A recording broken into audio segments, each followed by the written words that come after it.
오늘 시편 9편 보겠습니다. 시편 9편 1절, 2절 먼저 봉독하시겠습니다. 내가 전심으로 여호와께 감사하며 주의 모든 기이한 일들을 전하리이다. 내가 주를 기뻐하고 즐거워하며 지존하신 주의 이름을 찬송하리니. 아멘. 시편 9편은 히브리어 알파벳 순서로 지어진 시로 유명합니다. 이게 시편 10편까지 연결이 되기 때문에 9편과 10편은 원래 하나의 시다 라고 이야기하기도 합니다. 근데 다윗이요, 전쟁도 많이 겪었습니다. 또 정치적으로 혼란함도 있었습니다. 그러한 상황 속에서 다윗은요, 하나님의 이 의에 대한 간구가 늘 있었어요. 그 의에 대한 간구는 특별히 압제당하는 자, 가난한 자, 오늘 시편에서는 특별히 잊힌 자에 대한 내용이 있습니다. 잊혀진 자, 이러한 사람들을 주님께서 끝까지 놓지 않으시고 기억하신다. 라는 내용이 이제 시편 9편에 나오게 돼요. 이 1절과 2절에 주님을 기뻐하고 즐거워합니다. 감사합니다. 찬송합니다. 이러한 내용이 나와요. 이러한 모든 감사, 기뻐합니다. 즐거워합니다. 찬송합니다. 의 부사가 뭐냐면 전심으로예요. 전심으로. 1절에 보시면 전심으로 감사합니다. 전심으로 주님의 기이한 일을 전합니다. 전심으로 주를 기뻐합니다. 전심으로 즐거워합니다. 전심으로 찬송합니다. 라는 말씀이 적혀 있습니다. 이 전심으로라는 단어는요, 우리의 마음의 상태를 고백하는 거예요. 이 전심으로라는 찬양도 있죠. 여러분, 전심이 뭡니까? 전심. 마음의 전체를 의미해요. 마음이라는 것은요, 우리의 생각과 우리의 행동을 결정짓는 생명의 좌소입니다. 하나님께서 내주하시는 곳이 바로 마음이에요. 그런데 그 마음 전부로 주님께 감사하며 주님의 기이한 일들을 전하고 기뻐하고 즐거워하고 지존하신 주님의 이름을 찬송합니다. 라는 것은요, 그리스도인의 신앙 고백의 중심입니다. 주님께서는 마음의 전부를 원하시잖아요. 하나님께서 우리 전부를 창조하셨기 때문에 우리의 마음의 전부도 주님의 것이라고 고백하는 것이 주님께 기쁨을 드리는 예배가 됩니다. 일부를 가지고 우리는 생색내듯하는 신앙생활을 많이 합니다. 주님께서는 전부를 원하세요. 그렇다면 지금 시편 9편 1절, 2절에서 중요한 것은요. 감사합니다, 전합니다, 기뻐합니다, 즐거워합니다, 찬송합니다가 아니에요. 더 중요한 것은 전심으로예요. 전심으로. 그렇기 때문에 여기 전심이라는 말에는요. 어떤 상황 논리나 나의 유불리가 담겨 있지 않습니다. 하나님의 어떠하심에 의하여 내가 감사합니다. 라는 어떤 조건부도 담겨 있지 않습니다. 여기에서의 전심은 하나님 존재 자체에 대한 마음이 담겨 있어요. 그 다음에 이제 3절부터 8절을 볼게요. 이 전심을 먼저 우리가 기억하고 전심을 믿음으로 아멘할 때, 그 다음에 이제 내용이 풀리게 돼요. 3절부터 8절 보겠습니다. 내 원수들이 물러갈 때 주 앞에서 넘어져 망함이니이다. 주께서 나의 의와 송사를 변호하셨으며 보좌에 앉으사 의롭게 심판하셨나이다. 이방 나라들을 책망하시고 악인을 멸하시며 그들의 이름을 영원히 지우셨나이다. 원수가 끊어져 영원히 멸하였사오니 주께서 무너뜨린 성읍들을 기억할 수 없나이다. 여호와께서 영원히 앉으시며 심판을 위하여 보좌를 준비하셨도다. 공의로 세계를 심판하시며 정직으로 만민에게 판결을 내리시리로다. 아멘. 주님의 심판에 대해서 나와요. 만약에 1절, 2절이 없이 3절부터 8절이 먼저 나오고 그 다음에 1절, 2절이 나왔다면 무언가 조건부라는 인상을 받을 수 있어요. 성경은 순서가 많은 복음적 의미를 담고 있습니다. 1절의 전심으로가 먼저예요. 그래서 우리는 그리 아니하실지라도 라고 고백하잖아요. 주님께 고백을 해요. 그리고 주님의 행하시는 일들에 관하여 찬양합니다. 이 4절과 8절은요, 의로우신 하나님의 심판에 대한 거예요. 4절, 나의 의와 송사를 변호하시고 보좌에 앉으셔서 의롭게 심판하셨습니다. 8절, 공의로 세계를 심판하셨습니다. 정직으로 만민에게 판결을 내리십니다. 라고 이야기합니다. 여기서 이제 송사라는 것은 법정 용어예요. 재판을 의미해요. 억울한 사람이 하나님께 호소할 때 이 송사, 재판이라는 말을 씁니다. 근데 주님께서 재판하실 때 어디에서 재판하시는가? 하나님의 보호자에 앉으셔서 심판하세요. 재판하세요. 이것은 하늘의 법정을 말씀하는 거예요. 하늘의 법정이 있다는 거죠. 하나님께서 하나님의 보호자에 앉으셨을 때 반드시 심판이 있다는 거예요. 그런데 보호자에 앉으사 하늘의 법정에서 심판하시는 하나님께서는 그냥 심판하시는 게 아니에요. 하나님의 의에 따라 심판하십니다. 그 의를 우리에게 가르쳐 주셨어요. 말씀으로 가르쳐 주셨어요. 그래서 우리는 말씀을 볼 때 하나님의 의가 무엇인지를 깨닫게 됩니다. 말씀이 없다면 우리는 하나님의 의를 알지 못할 거예요. 하나님의 말씀에는 하나님의 의가 무엇인지, 하나님의 정직하심이 무엇인지, 하나님의 심판의 내용이 무엇인지 들어 있습니다. 하나님의 이 정의로운 심판은요, 무슨 수능 치르는 것처럼 그냥 시험 한번 쳐서 잘 봤다 이게 아니에요. 하나님의 심판은 우리가 살아낸 모든 시간과 우리의 모든 전인격이 복음 안에 담겨 있는가를 보십니다. 그래서 우리는 주님께 나의 구원자 되십니다. 제가 예수님을 믿습니다. 예수님만이 나의 왕이십니다. 라는 고백을 할 때요. 그때 모든 고백은 전인격적인 복음이 돼요. 전인격적인 아멘이 됩니다.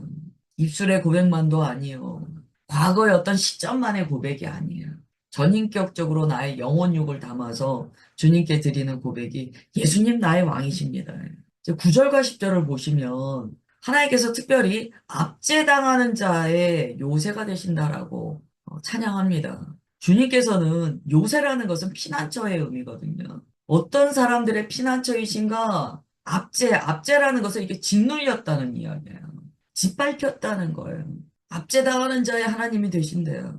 그런데 압제당하는 자라고 해서 다 요새가 되시나 10절에 보면 이렇게 말씀합니다. 주의 이름을 아는 자는 주를 의지하오리니 주를 찾는 자들을 주님께서 버리지 않으십니다. 라고 선언합니다.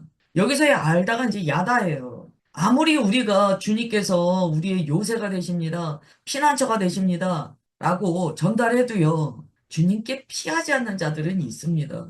10절은요. 중요한 이야기를 해줘요.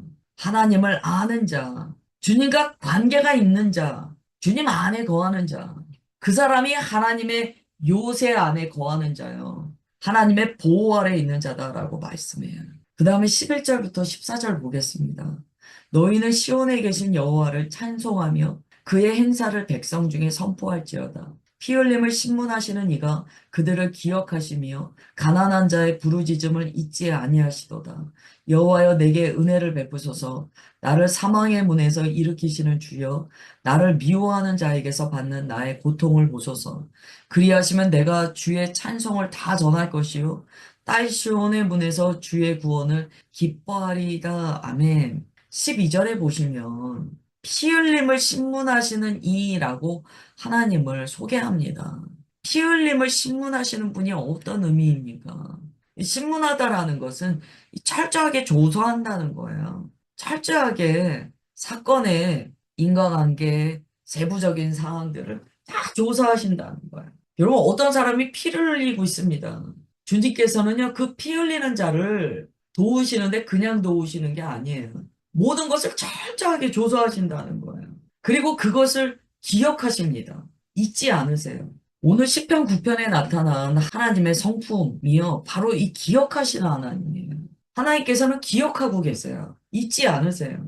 물론 우리가 회개하면 우리의 죄가는 동이 서에서 먼 것 같이 다 주님께서 잊으신다 말씀하세요. 그 개념이 아니고요. 하나님께서는 온 세계를 경영하여 나가실 때 모든 것들을 알고 계신다는 거예요. 주님께서 내가 잊었다라고 선언하시는 것은요, 회개한 자의 죄밖에 없습니다. 그래서 우리가 회개가 놀라운 하나님의 은혜를 받는 열쇠라는 것을 우리가 알아야 돼요. 회개한 죄는 주님께서 기억 안 하세요. 그러나 주님께서는 온 세계를 경영해 나가실 때 세부적인 모든 것들을 기억하세요. 특히 오늘 무슨 말씀하시냐면 피 흘린 자 조사하신다는 거예요. 왜 피를 흘렸는지, 누가 흘리게 했는지, 또 가난한 자의 부르짖음을 절대 잊지 않으신대요. 왜 저가 가난하게 되었는지, 왜 저가 부르짖는지 다 들으신다는 거예요. 그래서 그리스도인은요, 우리의 삶이요, 주님 앞에 기억된 바 된다는 것을 늘 생각합니다. 그래서 우리는 뭔가 문제가 있을 때 즉시 회개해요. 그 마귀가 맨날 하는 일 중에 하나가요. 우리가 기억해야 될 것들을 망각의 강에다 던지는 거예요. 정말 기억해야 되는 일들이 있거든요. 근데 이 마귀는요, 그런 것들을 막 망각에다 집어넣어요. 기억하지 마. 하나님은 기억하시는데 우리의 기억을 막 훼손시키는 거예요. 우리는 기억해야 되는 것들은 기억해야 돼요. 뭘 기억해야 됩니까? 복음. 우리가 그 뭐 소울타이나 뭐그 부정적인 생각이나 내적 맹세나 이러한 것들을 이렇게 나누는데요. 그러한 일들이 있을 때 한 가지 특징이 있다라고 나옵니다. 망각이에요. 나의 어떤 부정적인 맹세나 부정적인 생각이 있을 때요. 참 희한하죠. 기억해야 될 것들을 기억하지 못하게 되는 현상들이 일어나요. 그래서 말씀을 기억하지 못함이라는 증상이 나타나거든요. 왜 그럴까? 왜 그럴까? 어둠의 영은요, 우리가 기억해야 될 것들을 자꾸 망각에다가 집어넣어 버려요. 그런데 하나님의 놀라운 성품 중에 하나가요, 기억하신다는 거예요. 여러분, 우리가 주님 안에 거할 때, 우리는 마땅히 기억할 것들을 기억하는 사람이 됩니다. 그리고 주님의 말씀이 내 심령에서 떠나지 않는 것을 경험하게 돼요. 그래서 우리가 말씀의 길을 따라갈 수 있는 거예요. 그리고 하나님의 기억하심은요, 큰 은혜이기도 합니다. 이 창세기 8장 1절에 보면 하나님이 노아를 기억하사 바람을 보내셨다. 하나님께서 우리를 기억하신다, 생각하신다라는 것에는요, 어떤 무서운 심판의 이미지만 들어있는 게 아닙니다. 놀라운 은혜와 사랑이 들어있는 게 하나님의 기억이세요. 하나님은 우리를 기억하시기 때문에, 잊지 않으시기 때문에, 때로 우리가 죄짓고 넘어져 있을 때, 주님께서 우리를 찾아오시는 거예요. 다시 찾아오세요. 나는 너를 기억한다. 우리가 아무리 주님을 잊어버려도 주님께서 기억하셔서 오신다는 거예요. 여러분, 오늘 기억하시는 하나님께 기도로 나아가십시오. 그때 우리의 기억력도 회복되고요. 우리를 기억하시는 하나님의 은혜를 경험하게 됩니다. 그 다음에 15절부터 17절 보겠습니다. 이방 나라들은 자기가 판 웅덩이에 빠지며 자기가 숨긴 그물에 자기 발이 걸렸도다. 여호와께서 자기를 알게 하사 심판을 행하셨으며 악인은 자기가 손으로 행한 일에 스스로 얽혔도다. 악인들은 수월로 돌아가며 하나님은 잊어버린 모든 이방 나라들이 그러하도다. 아멘. 중요한 말씀이 나와요. 이방 나라들이 왜 자기가 판 웅덩이에 빠질까요? 왜 자기가 숨긴 그물에 자기 발이 걸릴까요? 제가 좀 전에 기억에 대해서 말씀드렸어요. 하나님을 알지 않고 하나님을 따르지 않고 믿지 않는 백성들의 특징이요. 이 기억하지 못하는 데 있다고 가르쳐 줍니다. 너무 어리석어진다는 거예요. 자기가 다른 사람 빠뜨리려고 구덩이를 팝니다. 그런데 그들이요, 자기가 판 웅덩이를 까먹는데요. 그래서 자가당착에 빠진다고 이야기합니다. 이게 하나님 없는 백성의 특징이에요. 하나님 없는 사람의 특징이에요. 악한 일의 결국입니다. 아우, 저는 그런 웅덩이 안 팝니다. 그건 우리의 생각일 수 있어요.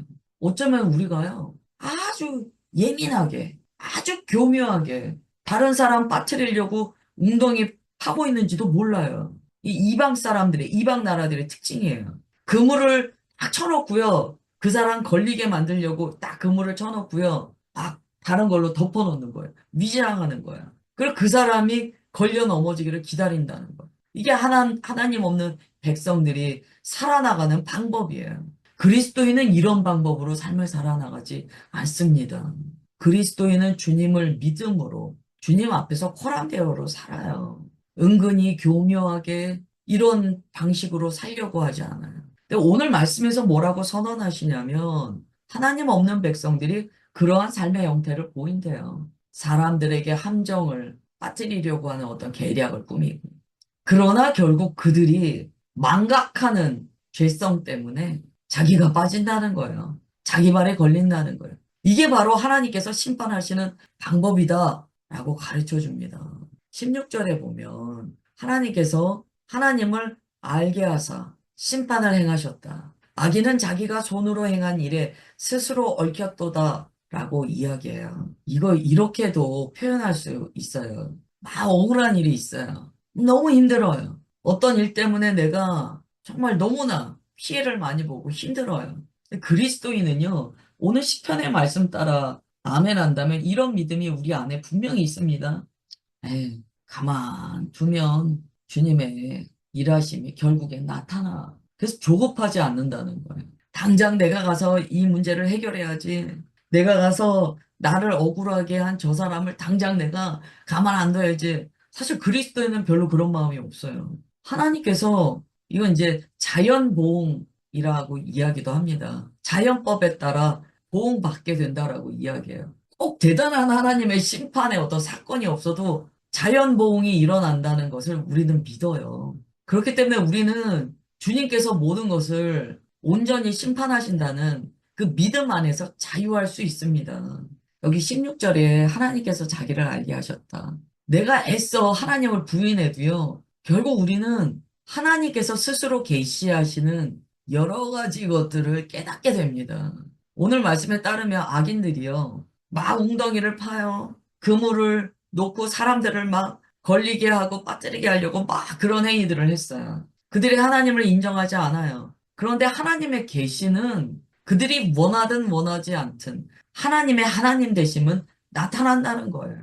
그래서 예수님을 믿지 않는 분들 중에서도 이런 얘기는 해요. 나는 어떤 신이 있다는 건 알아. 이런 얘기 하거든요. 그러나 그 안다는 것은 그를 구원하지는 못하죠. 우리의 구원은 예수님을 왕으로 모시는 참된 믿음, 그 복음의 고백을 통하여 이루어지게 됩니다. 18절부터 20절이에요. 궁핍한 자가 항상 잊어버림을 당하지 아니하며 가난한 자들이 영원히 실망하지 아니하리로다. 여호와여 일어나사 인생으로 승리를 얻지 못하게 하시며 이방 나라들이 주 앞에서 심판을 받게 하소서. 여호와여 그들을 두렵게 하시며 이방 나라들이 자기는 인생일 뿐인 줄 알게 하소서. 셀라. 아멘. 다시 한번 잊어버림을 당하지 않는다고 선언합니다. 결국 그리스도인의 복은요, 하나님께 잊혀짐을 당하지 않는다는 거예요. 주님께서 우리를 기억하세요. 때로 우리가 넘어지고 연약할 때도 있지만 주님께서는 우리를 잊지 않으세요. 여기에 항상 기억하신다는 것은요, 영원성을 의미해요. 그리고 확정되었다는 의미를 갖습니다. 여러분, 영원하다는 것은 확정됐다는 의미예요. 우리가 영원한 생명을 얻었다는 것은 우리의 생명이 확정됐다는 거예요. 하나님께서는요, 하나님의 백성을 절대 잊지 않으세요. 그러나 역설적이게도 이렇게 표현할 수 있어요. 악인의 모든 것도 기억하시지만 그는 하나님께 잊혀진 존재가 됩니다. 그게 멸망이에요. 결국 하나님께 잊혀지는 자는 생명을 빼앗기는 자예요. 좀 말씀이 길어요. 세세하게 제가 다 살펴보지는 못했는데 오늘 시편 9편 각자 오늘 한 날 좀 묵상하시면서 전심으로 주님께 나아가십시오. 그리고 나를 잊지 않으시는 하나님께 감사를 드리시면서 나의 삶에 기억하시는 하나님의 은혜가 나타나기를 간구하시는 한 날 되시기를 축복합니다. 기도하겠습니다. 하나님 아버지, 우리를 기억하시는 주님으로 말미암아 우리가 기뻐합니다. 오늘 시편 9편을 통하여 각자의 심령 가운데 주시는 주님의 음성이 있는 것을 믿습니다. 전심으로 주님 앞에 나아가게 하옵소서. 오직 전심으로 나아가는 그 전부를 통하여 주님을 기쁘시게 하는 주의 백성들 되게 하옵소서. 하나님께서는 우리의 모든 것들을 다 아시는 주님이십니다. 우리를 아시는 주님 앞에 나를 감추지 않게 하시고 오직 주님 앞에 나아가 전인격적인 구원을 날마다 경험하는 주의 자녀들 되게 하옵소서. 그렇게 역사하여 주시는 것 믿사오며 사랑하는 주 예수 그리스도의 이름으로 기도드리옵나이다. 아멘.